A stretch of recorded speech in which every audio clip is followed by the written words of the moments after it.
So you give it to the chairman.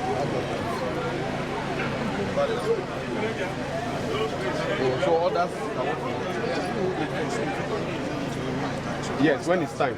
I don't know. So other people can be doing their own now. Sir.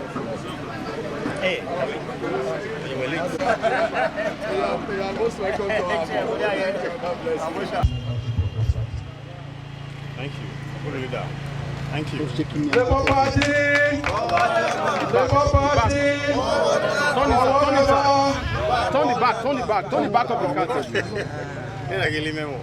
Labour Party!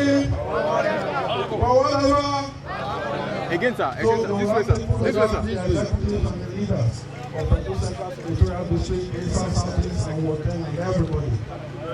Labour Party! Forward ever!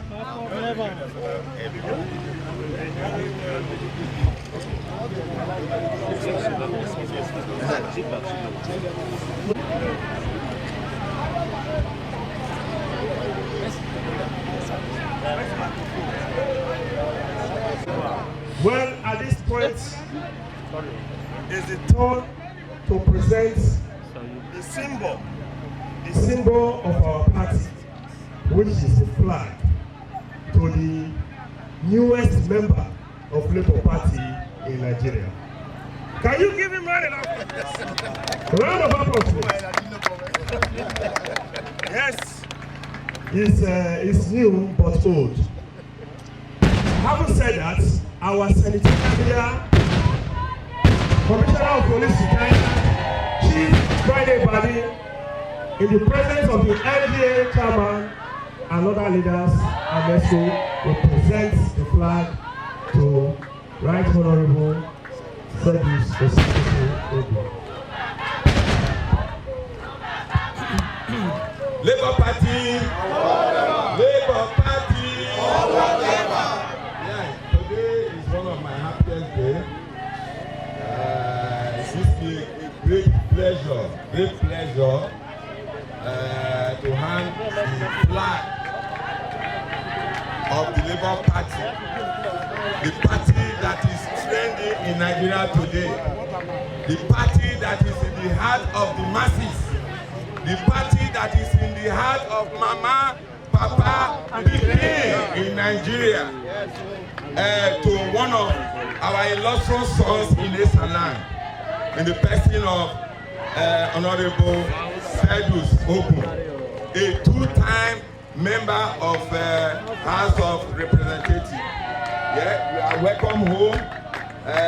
I'm glad to say you are in the right place, and I pray to God Almighty, whatever your drive, whatever your aspiration in this party, you will get it in Jesus' mighty name.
I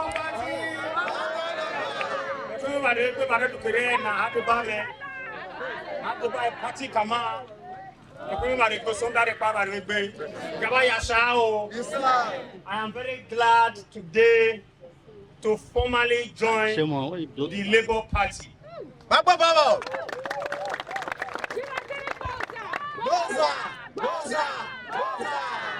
This is the party for this country. This is the party that won the last election, presidential election in this world. So Ugboha is Labour and Labour is Ugboha. And by the grace of God, this party will sweep the polls in the next elections in this state and in this country in the name of Jesus. Today we have come to Labour Party to work for the masses of this country, to work for Papa, Mama, Pikin. The suffering in this country is too much. We have no reason to suffer in this country. Look at everywhere around you here is green, no fertilizer. Why should we be suffering? So by the grace of God, in due course, God will bring this to happen in this country. The Bible says when the righteous dare rule, the people will rejoice. It's the time of righteousness. It's the reign of righteousness in Edo State. Yes. And from Edo State, which is the heartbeat of Nigeria, that righteousness will go to Abuja. And a Labour Party president will be installed there in the name of Jesus. Thank you very much. Thank you. God bless you all. Labour Party is the party for the people, and as you know, I have been obedient since June last year, from when Peter Obi declared, or rather went to Labour Party. I saw him as somebody who is prudent, who is frugal, and that at this time in our politics, I felt he epitomized those qualities that we needed at this time. I don't know about tomorrow, at this time when we are borrowing on consumption. I felt he was the right person that will come and bring us out of the woods. But God knows what happened. That's why I started supporting the Labour Party, and we were called the Obedience then. That I have joined the Labour Party today is just formalizing it. I worked assiduously for Peter Obi, and I'm still strongly in support of his aspirations and ambitions going forward. Well, I did a lot, as you are aware. You can see this is my political world. Everywhere is looking good, isn't it? Government is continuum. If it's possible for a government to do everything, there will be no need to do elections. There will be no need for continuation. This is a very rural community. I had started so many rural roads, even as a legislator. These women, these young men you see here, will need to be employed. I will bring in, as an executive governor, cottage industry, where people can do small business and cultivate it and process things in the local area and sell. The essence of the rural roads was to enable the villages come together with their farm produce and sell. If you were here yesterday, you see the Ugboha market with bags and bags of gari that were being hauled away. That's the idea. So if all the villages, Anegbete, Amalu, Uzea, Oria, are all connected by roads, and we are doing those roads right now. You know, I put them in the budget. We are done phase 1. They are going to do phase 2 now. So the villagers, the connected villages can come in here and trade. We can go to their market and sell our produce without having to run to the city. As an executive governor, I will allow for the autonomy of the local government. When you have activities in the local government, these young ones will be gainfully employed. Not necessarily by the local government, but the activities that will be taking place in the local government. Because there will be road construction, there will be environmental sanitation, there will be agricultural projects going on. We don't all have to go to the city. We can make it happen in our rural areas, in our villages, and be comfortable. That will be my number 1 project. Autonomy of the local government. Not a dime will be deducted from the local government. And whatever is due them as regards to 10% of the internally generated revenue of the state, they will get it. And whatever I need to support them to grow, to enable them to do bigger projects, I will do that. And when we do that, peace will be restored in the state. Because most of the crises are coming from the communities because they are not being looked after.